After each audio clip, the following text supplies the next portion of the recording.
सबसे बड़ी खबर की। लोकसभा में आज चुनाव सुधार पर चर्चा हुई और एक बार फिर सरकार बैकफुट पर दिखाई दी।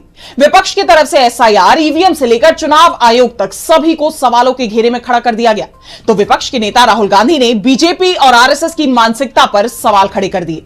तो कैसे संसद में बैकफुट पर दिखी मोदी सरकार, देखिए इस रिपोर्ट में। विपक्ष के दबाव के आगे मोदी सरकार को संसद में चुनाव सुधार पर चर्चा करानी पड़ी और चर्चा के दौरान भी सरकार दबाव में दिखाई दी।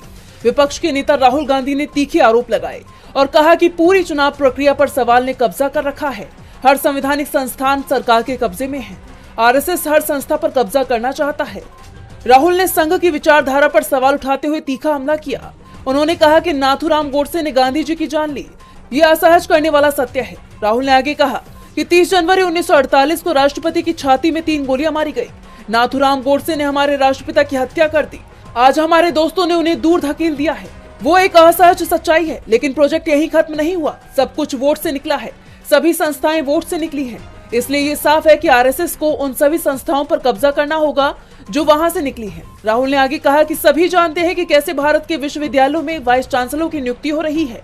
इससे कोई मतलब नहीं है कि व्यक्ति की योग्यता क्या है, बस उसकी एक योग्यता है कि वो संघ से जुड़ा हो। सीबीआई, ईडी पर भी एक संस्था से जुड़े लोगों ने कब्जा कर लिया है।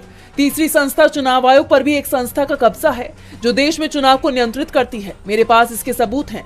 राहुल ने कहा कि भाजपा लोकतंत्र को खत्म करने के लिए चुनाव आयोग का इस्तेमाल कर रही है। सीजेआई को सीईसी की नियुक्ति प्रक्रिया से हटाया गया। एक तरफ पीएम मोदी और अमित शाह बैठे थे तो दूसरी तरफ मैं। किसी प्रधानमंत्री ने ऐसा नहीं किया। दिसंबर 2023 में नियम बदल ये प्रावधान किया कि किसी भी चुनाव आयुक्त को दंडित नहीं किया जा सकता। ये 2024 के लोकसभा चुनाव से ठीक पहले किया गया। सीसीटीवी और डेटा को लेकर नियम बदले गए। सत्ता के साथ चुनाव आयोग का तालमेल है। ये डेटा का सवाल नहीं, चुनाव का सवाल है। हरियाणा की वोटर लिस्ट में एक ब्राजीलियन महिला की फोटो 22 बार छपी। चर्चा में हिस्सा लेते हुए सपा चीफ अखिलेश यादव ने भी चुनाव प्रक्रिया पर सवाल खड़े किए। उन्होंने कहा कि बीजेपी लोकसभा चुनाव हार गई। यूपी में उसे हार मिली, इसलिए एसआईआर कराया जा रहा है। जर्मनी और जापान विकसित देश हैं, उन लोगों ने ईवीएम से दूरी बना ली है। सवाल यहाँ भी उठ रहे हैं। निष्पक्ष चुनाव के लिए वोटिंग बैलेट पेपर से कराई जानी चाहिए। ईवीएम पर सवाल कांग्रेस के मनीष तिवारी ने भी उठाए। उन्होंने कहा कि ईवीएम का सोर्स कोड किसके पास है, चुनाव आयोग के पास नहीं है। साफ है ईवीएम से चुनाव निष्पक्ष नहीं हो सकते। तो दूसरी तरफ एनडीए नेताओं की तरफ से एसआईआर का बचाव किया गया। दावा किया गया कि जहां विपक्ष जीतता है वहां ईवीएम पर सवाल नहीं उठाए जाते, लेकिन जो सवाल विपक्ष ने उठाए उनके जवाब सरकार नहीं दे पाई। संसद का ये शीतकालीन सत्र काफी गहमा गहमी भरा रहा है। एक तरफ लोकसभा में चुनाव सुधार पर चर्चा हुई तो दूसरी तरफ राज्यसभा में वंदे मातरम पर चर्चा की गई और इसकी शुरुआत गृह मंत्री अमित शाह ने की। शाह ने कांग्रेस और नेहरू पर सवाल उठाए तो विपक्ष की तरफ से भी तीखा पलटवार किया गया। राज्यसभा में वंदे मातरम पर चर्चा में कैसे भारी पड़ा विपक्ष, देखिए इस रिपोर्ट में। राष्ट्रीय गीत वंदे मातरम के 150 साल पूरे हो गए हैं। इस मौके पर राज्यसभा में जोरदार बहस देखने को मिली। राज्यसभा में वंदे मातरम पर चर्चा की शुरुआत केंद्रीय गृह मंत्री अमित शाह ने की। उन्होंने कहा कि वंदे मातरम का विरोध नेहरू से लेकर आज तक कांग्रेस नेतृत्व के खून में है। शाह ने कहा कि नेहरू जी ने वंदे मातरम के 2 टुकड़े किए। शाह के दावे पर विपक्ष के नेता मल्लिकार्जुन खड़गे ने सवाल उठाए। उन्होंने बीजेपी और आरएसएस को इस मुद्दे पर घेर लिया। खड़गे ने कहा कि कांग्रेस ने आजादी की लड़ाई के दौरान वंदे मातरम को नारा बनाने का काम किया।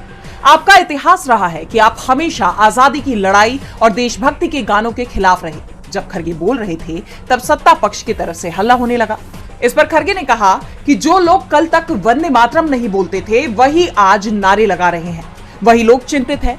बीजेपी वाले देशभक्ति की बात कर रहे हैं। ये वही लोग हैं जिन्होंने मुस्लिम लीग के साथ मिलकर सरकार बनाई थी।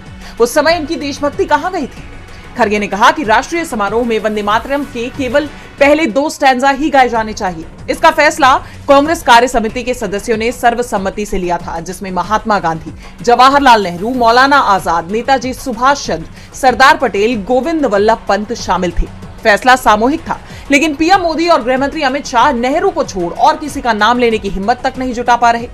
चर्चा में तृणमूल सांसद सुखेंदु शेखर रॉय ने कहा कि वो वंदे मातरम पर एक स्वस्थ बहस की उम्मीद कर रहे थे, लेकिन सदन का माहौल बिल्कुल अलग दिख रहा है। उन्होंने साफ कहा कि राष्ट्रीय गीत का अपमान किसी भी हालत में नहीं होना चाहिए। चर्चा के दौरान आम आदमी पार्टी के सांसद संजय सिंह ने कहा कि बीजेपी वंदे मातरम के नारों के पीछे अपने गुनाहों को छिपाना चाहती है। इसके बाद जब उन्होंने वोट चोरी का जिक्र किया तो एक बार फिर हंगामा मच गया। चुनाव सुधार हो या फिर वंदे मातरम, दोनों पर चर्चा के दौरान सदन में विपक्ष हावी दिखाई दिया। तो लोकसभा में इस चर्चा के दौरान पीएम मोदी का बंकिम चंद्र चटर्जी को बंकिम दा कहना उन पर भारी पड़ता नजर आ रहा है। सीएम ममता बनर्जी ने पीएम मोदी से माफी की मांग की है। इसके साथ ही तमाम मुद्दों पर केंद्र सरकार पर हमला भी बोला। कूच बिहार में बोलते हुए ममता बनर्जी पूरी तरह चुनावी मूड में नजर आई। देखिए ये रिपोर्ट। पश्चिम बंगाल की मुख्यमंत्री ममता बनर्जी कूच बिहार पहुंची, जहां वो चुनावी मोड में नजर आई। यहां एक रैली को संबोधित करते हुए उन्होंने बीजेपी और मोदी सरकार पर तीखा हमला बोला। बीजेपी पर आरोप लगाते हुए ममता बनर्जी ने कहा कि हम बीजेपी की तरह चुनाव से पहले वोट नहीं खरीदते हैं। अगर बीजेपी राज्य में सत्ता में आती है तो वो बंगाल की संस्कृति, भाषा और विरासत को नष्ट कर देगी। इसके साथ ही ममता ने पीएम मोदी से माफी की भी मांग की। उन्होंने कहा कि कल संसद में बंकिम चंद्र चटर्जी को बंकिम दा कहा गया। बंकिम चंद्र चट्टोपाध्याय, जिन्होंने राष्ट्रगीत वंदे मातरम की रचना की, उन्हें उचित सम्मान नहीं दिया गया। लोकसभा में बंकिम चंद्र चट्टोपाध्याय को बंकिम दा कहकर अपमानित करने के लिए पीएम नरेंद्र मोदी को माफी मांगनी चाहिए। केंद्र सरकार पर निशाना साधते हुए ममता बनर्जी ने आगे कहा कि राज्य को केंद्र से किसी भी तरह की मदद की जरूरत नहीं है, क्योंकि हम सभी स्कीम्स खुद चला रहे हैं। उन्होंने केंद्र द्वारा राज्य को तिमाही लेबर बजट जमा करने के लिए दिए गए नोटिस को भी खारिज कर दिया। उन्होंने कहा, मैं किसी को भी भेदभाव नहीं करने दूंगी, मैं भेदभाव रोकूंगी, मैं बांग्ला को एक बनाऊंगी। इसके साथ ही उन्होंने नेता पंचानन वर्मा के पैर छूकर कसम खाते हुए ये संकल्प दोहराया कि हम बांग्ला की रक्षा करेंगे। আমি কাউকে বিভেদ করতে দিই না, বিভেদকে রুখবো, বাংলাকে ঐক্যবদ্ধ রাখবো। পঞ্চানন বর্মার গায়ে হাত দিয়ে, পায়ে হাত দিয়ে শপথ করে বলছি, আমরা রক্ষা করব বাংলাকে, রক্ষা করব বাংলাকে, রক্ষা করব বাংলাকে। कूच बिहार में ममता बनर्जी के इन हमलों को सीधे तौर पर बंगाल के चुनाव से जोड़कर देखा जा रहा है। अब देखना होगा कि सीएम ममता के इन आरोपों का बीजेपी की तरफ से कोई जवाब आता है या नहीं। इस मामले में सड़क से लेकर संसद तक बवाल मचा हुआ है। टीएमसी सांसदों ने संसद में बंकिम चंद्र चटर्जी की तस्वीर के साथ पीएम मोदी से माफी की मांग की, तो सुप्रीम कोर्ट ने चुनाव आयोग से जवाब मांग लिया है। पश्चिम बंगाल से लेकर केरल तक एसआईआर प्रक्रिया के खिलाफ दाखिल याचिकाओं पर सुनवाई करते हुए सुप्रीम कोर्ट काफी सख्त नजर आया। तो क्या कुछ हुआ कोर्ट में सुनवाई के दौरान, जानने के लिए देखिए ये रिपोर्ट। 12 राज्यों में जारी एसआईआर प्रक्रिया को चुनौती देने वाली याचिकाओं पर सुप्रीम कोर्ट में अहम सुनवाई हुई। इस दौरान कोर्ट ने चुनाव आयोग को नोटिस जारी कर जवाब मांगा। दरअसल कोर्ट में सनातनी संसद नामक संगठन की तरफ से याचिका दाखिल कर बीएलओ की सुरक्षा की मांग की गई थी और कहा गया था कि पश्चिम बंगाल में एसआईआर के बाद अंतिम मतदाता सूची के प्रकाशन तक राज्य पुलिस अधिकारियों को चुनाव आयोग के अंदर काम करने का निर्देश दिया जाए और प्रक्रिया पूरी होने तक केंद्रीय सशस्त्र बलों की तैनाती की जाए, जिस पर कोर्ट ने कड़ी नाराजगी जाहिर की और सीधे पूछ लिया कि क्या पूरे देश की पुलिस आपको दे दें। कोर्ट ने साफ किया कि हमारा उद्देश्य केवल ये सुनिश्चित करना है कि एसआईआर बिना किसी बाधा और हिंसा के पूरा हो, लेकिन अभी तक आप यानी चुनाव आयोग हमारे पास खुद नहीं आए। फिर भी कोर्ट सभी पक्षों को नोटिस जारी करते हुए चुनाव आयोग से पूछता है कि देश के अलग अलग राज्यों से उसे कितना सहयोग मिल रहा है और किन किन राज्यों में बीएलओ को धमकी मिल रही है। इसके अलावा इस प्रक्रिया को चुनौती देने वाले याचिकाकर्ताओं की तरफ से पेश वकील ने भी कई दलीलें पेश की।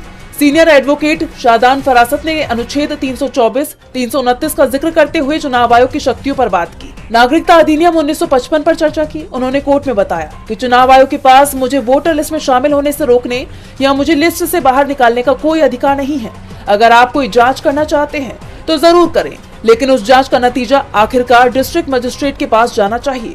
अगर आपको पहली नजर में लगता है कि मैं नागरिक नहीं हूँ तो ये फैसला वही होगा। उसके बाद ही सेक्शन 16/1 के तहत रोक लागू होती है और मेरा नाम हटाया जा सकता है। वहीं केरल में एसआईआर प्रोसेस को 2 हफ्ते और आगे बढ़ाने की मांग को कोर्ट ने ये कहते हुए फिलहाल के लिए टाल दिया कि इस पर 18 दिसंबर के बाद फैसला होगा। एसआईआर प्रक्रिया को लेकर चुनाव आयोग पर सवालों की कड़ी थमने का नाम नहीं ले रही है, तो सवाल सोनिया गांधी को दिल्ली कोर्ट से मिले नोटिस पर भी उठ रहे हैं कि क्या सोनिया गांधी को बेवजह परेशान किया जा रहा है। क्या 1980 की वोटर लिस्ट के नाम पर उन्हें झूठा नोटिस थमाया गया है। सीपीपी चेयरपर्सन सोनिया गांधी पर आरोप लगाया गया है कि उनका नाम देश की नागरिकता हासिल करने से पहले ही वोटर लिस्ट में शामिल था। तो क्या है इस मामले की सच्चाई, जानेंगे इस रिपोर्ट में। सीपीपी चेयरपर्सन और कांग्रेस सांसद सोनिया गांधी को दिल्ली की राउस एवेन्यू कोर्ट ने नोटिस जारी किया है। ये मामला कथित तौर पर भारतीय नागरिकता हासिल करने से पहले ही उनका नाम वोटर लिस्ट में शामिल किए जाने से जुड़ा है। आरोप लगाया गया है कि सोनिया गांधी का नाम 1980 की वोटर लिस्ट में था, जबकि उन्हें नागरिकता 1983 में मिली। अदालत ने इस मामले में सोनिया गांधी और दिल्ली पुलिस को नोटिस जारी कर जवाब मांगा है। ये याचिका वकील विकास त्रिपाठी ने दाखिल की है। याचिकाकर्ता का तर्क है कि वोटर लिस्ट में सिर्फ भारतीय नागरिकों का नाम ही शामिल हो सकता है, इसलिए 1980 की एंट्री पर संदेह होता है। शिकायत में ये भी बताया गया है कि 1982 में उनका नाम हटा दिया गया था और नागरिकता मिलने के बाद 1983 में दोबारा जोड़ दिया गया। इससे पहले सितंबर 2025 में मजिस्ट्रेट कोर्ट ने इस शिकायत को ये कहते हुए खारिज कर दिया था कि याचिकाकर्ता पर्याप्त सबूत पेश नहीं कर सका और एफआईआर दर्ज करने का कोई स्पष्ट आधार नहीं है। हालांकि अब रिवीजन पिटीशन पर सुनवाई करते हुए राउज एवेन्यू कोर्ट ने इसे पहली नजर में देखने योग्य माना है, इसलिए अब इस मामले की अगली सुनवाई 6 जनवरी 2026 को होगी। कोर्ट के नोटिस पर सोनिया गांधी की बेटी और कांग्रेस की महासचिव प्रियंका गांधी ने कड़ा बयान जारी किया है। उन्होंने इन आरोपों को पूरी तरह झूठा बताते हुए कहा कि क्या उनके पास कोई सबूत है, ये पूरी तरह से झूठा है। उन्होंने नागरिक बनने के बाद ही वोट दिया था। मैं नहीं समझती कि वो उन्हें क्यों निशाना बना रहे हैं। वो 80 साल की होने वाली हैं और उन्होंने अपना पूरा जीवन राष्ट्र की सेवा में समर्पित कर दिया है। इस उम्र में उन्हें अकेला छोड़ देना चाहिए। प्रमाण है उनके पास? बिल्कुल झूठ है, बिल्कुल झूठ है। उन्होंने वोट तब डाला जब वो सिटीजन बनी। प्रमाण दिखाएं। ये झूठ क्यों बोल रहे हैं लोग, आखिर क्यों? अब पता नहीं क्यों उनके पीछे पड़े हुए हैं। वो बेचारी 80 साल की होने वाली हैं। पूरी उम्र उन्होंने देश की सेवा की है, तो मतलब इस उम्र में तो छोड़ देना चाहिए। विपक्ष इस तरह की याचिकाओं को हमेशा से राजनीतिक दुर्भावना से प्रेरित बताता रहा है। अब इस मामले में जारी नोटिस पर सोनिया गांधी और दिल्ली पुलिस की तरफ से क्या जवाब दाखिल होता है, ये तो देखना होगा। सोनिया गांधी को मिले नोटिस पर सियासी गलियारों में चर्चा गरमाई हुई है, तो चर्चा में दिल्ली हिंसा से जुड़ी याचिकाओं पर सुनवाई भी है। सुप्रीम कोर्ट में इस मामले से जुड़े आरोपियों की जमानत याचिकाओं पर उनके वकीलों ने जोरदार दलीलें पेश की। इस दौरान इस बात पर जोर दिया गया कि ये आरोपी कोई हार्डकोर आतंकवादी नहीं है, तो साथ ही उनकी लंबी कैद और ट्रायल में देरी पर भी सवाल उठे। तो क्या कुछ हुआ सुनवाई के दौरान, जानेंगे इस रिपोर्ट में। दिल्ली हिंसा मामले में सुप्रीम कोर्ट में सुनवाई हुई। इस दौरान एक्टिविस्ट उमर खालिद, शर्जिल इमाम और गुलफिशा फातिमा सहित अन्य आरोपियों की तरफ से जस्टिस अरविंद कुमार और जस्टिस एनवी अंजारे की पीठ में दलीलें पेश की गई। आरोपियों की तरफ से लंबे समय तक जेल में रहने और ट्रायल में देरी के आधार पर जमानत की मांग की गई। साथ ही इस बात पर जोर दिया कि वो कोई हार्डकोर आतंकवादी नहीं है। शर्जिल इमाम के वकील एस दवे ने कहा कि उनके यानी शर्जिल इमाम के खिलाफ केवल भड़काऊ भाषणों का आरोप है, जिसके लिए वो अलग अलग मामलों में पहले ही जमानत पा चुके हैं। वो दंगों की 750 एफआईआर में से किसी में भी मौके पर मौजूद नहीं थे। क्या एक अकेला भाषण अपने आप में साजिश हो सकता है कि वो लगभग 6 साल से हिरासत में हैं। अगर उन्हें जमानत मिलती है तो वो सभी शर्तों का पालन करेंगे। वहीं केस में खजांची मोहम्मद सलीम के वकील ने टाडा मामलों में जमानत देने के लिए सुप्रीम कोर्ट के शाहीन वेलफेयर एसोसिएशन फैसले का हवाला दिया। उन्होंने आग्रह किया कि गैर हार्डकोर व्यक्तियों को उदारता पूर्वक जमानत दी जाए ताकि लंबी कैद से निपटा जा सके। वहीं मीरान हैदर के वकील ने कोर्ट को बताया कि वो 6 साल से हिरासत में हैं और उन पर लगाए गए साजिश की बैठकों में शामिल होने के आरोप गलत है, क्योंकि उनकी मां के निधन के कारण वो उस समय दिल्ली में ही नहीं थे। क्या इतनी लंबी अवधि तक चार्ज फ्रेम होने का इंतजार करना अनुच्छेद 21 यानी जीवन के अधिकार का उल्लंघन नहीं है?